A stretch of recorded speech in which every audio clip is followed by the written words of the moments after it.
human beings ለሰዎች ማውራት ስንፈልግ who is a relative pronouns ምንድነው የሚተካልን? It replaces a noun. Subject pronoun and object pronoun የሚባል ነገር አለ አይደል? ምን ማለት ነው? passing by አንተና ያላወጣኝ ውሻ በጣም ያስፈራ ነበር እያልኩኝ ነው። ኦኬ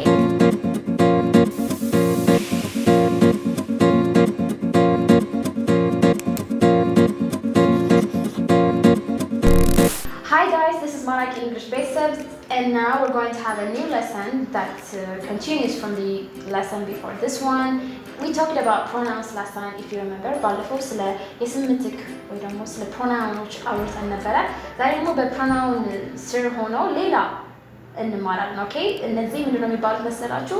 They're called relative pronouns. Relative pronoun. Relative ማለት ነው. What does it mean? Relative relative ማለት ነው it means ዘመድ ማለት ነው አይደል? relative pronouns ማለት ደግሞ sentenceዎች ወይ ደግሞ clauseዎች የሚያዛምዱ pronouns ወይ የስም ምትኮች ናቸው።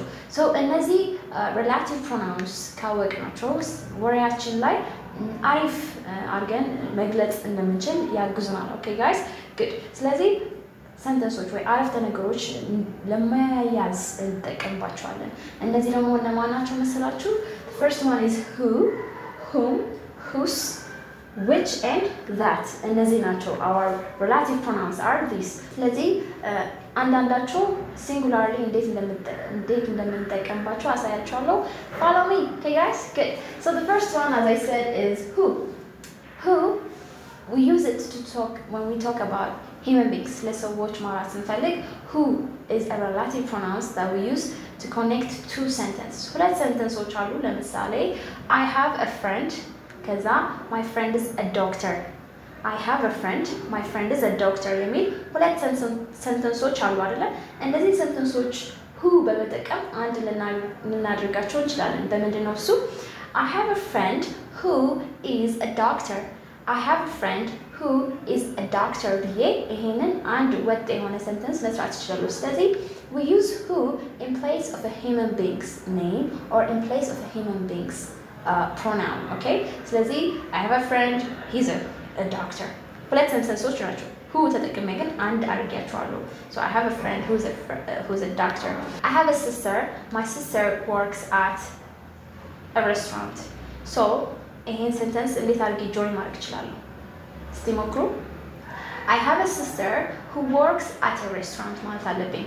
አንደኛው sentence I have a sister ነበር። ሁለተኛው sentence she works at a restaurant ነበር አይደለ? I have a sister she works at a restaurant so I have a sister who works at a restaurant ብዬ እገልጻለሁ ማለት ነው። ስለዚህ who is a relative pronoun which we use in order to join two sentences ግን sentenceአቸው ምንድነው የሚተካልን? It replaces a noun የሰው ስም ነው replace የሚያደርግልን። okay guys don't forget that good ግን ደግሞ የሰው ስም ብቻ ሳይሆን subject ባለቤት መሆን አለበት። ይሄ ሰው ድርጊቱን የሚያደርገው ወይ ስለሱ ማውራት አለብን። ለምሳሌ ከዚህ በፊት የነበረ sentence ምን ነበረ? I have a sister she works at a restaurant ብዬ ነበር አይደል? I have a sister she works at a restaurant the subject of this whole sentence is she so ለሺ replace ማድረግ ስፈልግ who ተጠቅሜ I have a sister who works at a restaurant so she is a subject pronoun እና ይሄ relative pronoun ደግሞ relative pronoun who ለsubject ነው replace የሚያደርግልን። I have a friend who works in the grocery store. I have a friend who is interested. I have a friend who works for the Historical Preservation Society. I have a brother who moved to New Jersey. And next we have whom and who ሁለቱም ስለ ሰዎች ስናወራ ነው የምንጠቀምባቸው። ግን ቪዲዮ ላይ እንዳወራ ነው subject pronoun and object pronoun የሚባል ነገር አለ አይደል? so subject pronouns who ይተካልኛል ቅድም እንደነገርኳችሁ whom is also for human beings ስለ ሰዎች ማውራት ስንፈልግ ወይ ስናወራ ነው የምንጠቀምበት። ሁለት sentences ግን ስለ ሰው የሚያወራ ከሆነ ግን it replaces the object the doer of the action ወይ object ላይ ነው አተኩሮ ነው የሚሰራው who ማለት ነው። ለምሳሌ ሁለት sentences ልስጣችሁ። there is a girl I met አንድ ያገኘኋት ሴት አለች። she lives in Piazza ሁለት sentences ናቸው። ሁለት አረፍተ ነገሮች ናቸው እነዚህ አይደለ? so the girl whom I met lives in Piazza. ስለምንድን ነው እያወራሁኝ ያለሁት? ስለሷ የምትኖርበት ቦታ አይደለ? So the girl whom I met lives in Piazza. እኔ ያገኘኋት ወይ የታወቅኳት ልጅ ፒያሳ ውስጥ ነው የምትኖረው ለማለት the girl whom I met lives in Piazza ብዬ join አድርጋቸዋለሁ ማለት ነው። Let me give you another example of whom, okay? Let's say there is a boy that I like and he is passing by. ምን ማለት ነው passing by? እያለፈ ነው። በዚህ በኦፊሳችን እያለፈ ነው። So the boy whom I like is passing by. I like him አይደለ? እሱ እኔ እወደዋለሁ እና he is passing by ደግሞ so እያለፈ ከሆነ ምን ብዬ ማለት እችላለሁ? The boy whom I like is passing by. The boy whom I like is passing by. የምወደውን ልጅ እያለፈ ነው እያልኩኝ ነው። So I like this boy. He is passing by. ከምል the boy whom I like is passing by ብዬ join ማድረግ እችላለሁ እነዚህ sentences ማለት ነው። ስለዚህ relative pronouns they help us to join two sentences or two clauses as one. And we use whom in place of a subject ወይ ደግሞ the doer of the action ለማሳየት ይጠቀምበታለሁ። whom ከሆነ ደግሞ the receiver of the verb ወይ ደግሞ of the action ለማሳየት ምክንያቱም I like this guy. He is not the one who likes me, right? So the boy whom I like is passing by ብዬ አወራለሁ። So this is clear, አይደለ? Who now who. This is the difference between them. I give it only to the man whom I choose as my husband. He is the man whom I told you about in Hong Kong. The people whom we love. Because we have which we use it to talk about things, ነገሮች. For example, I bought a car. The car that I bought is broke. I bought a car. The car that I bought is broke.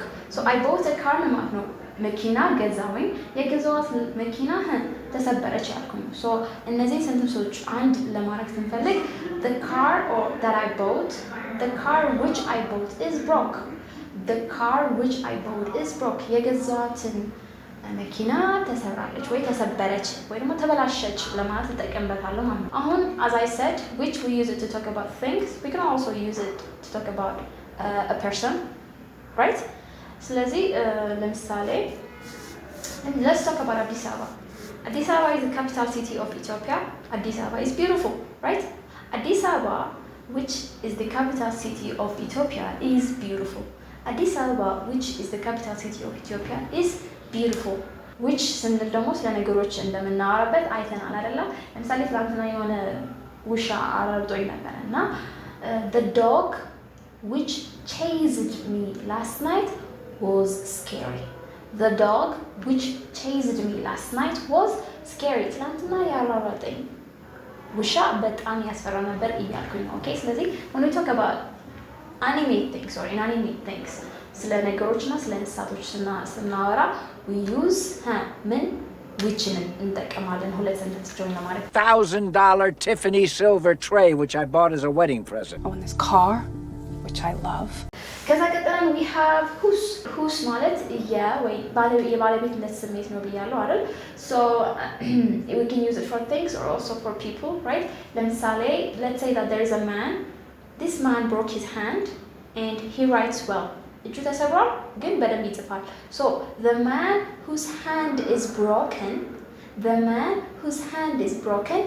writes well እጁ የተሰበረ ሰውዬ በደንብ ይጽፋል እያልኩኝ ነው so the woman whose children passed away last year ባለፈው ዓመት ልጆቿን የሞቱባት ሴትዮ እያልኩኝ ነው the woman whose children passed last year still looks sad still ያዘነች ነው የምትመስለው አዝናለች ፊቷ ላይ ያዘን ስሜት አለባት እያልኩኝ ነው okay guys so we use it to talk about የባለቤትነት ለምሳሌ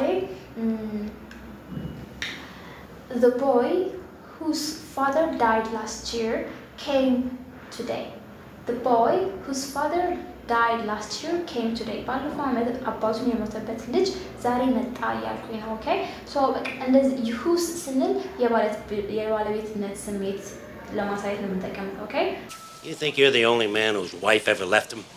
I'm working for a man whose daughter's gone missing. The girl whose picture you carry. Good. So we have that So that is a relative pronoun which we use in place of all those relative pronouns. In place of who, whom, whose, and which, that መጠቀም እንችላለን። Okay? The boy who passed by, the boy whom I like is passing by. The boy that I like is passing by ማለት እችላለሁ። Okay? ስለ who ስንማር ደግሞ I have a friend, my friend is a doctor ብዬ ነበር አይደለ? በwho ስንጠቀም እንላለን I have a friend who is a doctor. That can replace ማድረግ ይችላል እዚህ ጋር I have a friend that is a doctor. Okay? Good. ስለዚህ that ለwho, whom, which replace ሊያደርግልኝ ይችላል። Okay? That is the boy. That's the car which I told you about. That is the car which I told you about. የነገርኩሽ የነበረው መኪና ያ ነው ማለት ስፈልግ That is the car that I told you about. That is the car that I told you about. That is the man who I told you about. That is the man who I told you about. That's the man that I told you about ብዬ that replace ሊያደርግልኝ ይችላል እነዚህ ማለት ነው። So today ስለምንድን ነው የተማርነው? ስለ relative pronouns. Relative pronouns ምን? relative ማለት ዘመድ ነው አይደለ? ስለዚህ ሁለት ሰንተንሶች የሚያዛምድልን ሁለት ሀሳቦች የሚያዛምድልን ቃላቶች ናቸው እነዚህ who, whom, whose and which and ለነዚህ ሁሉ replace ሊያደርግልኝ የሚችል ደግሞ that ተምረናል ዛሬ።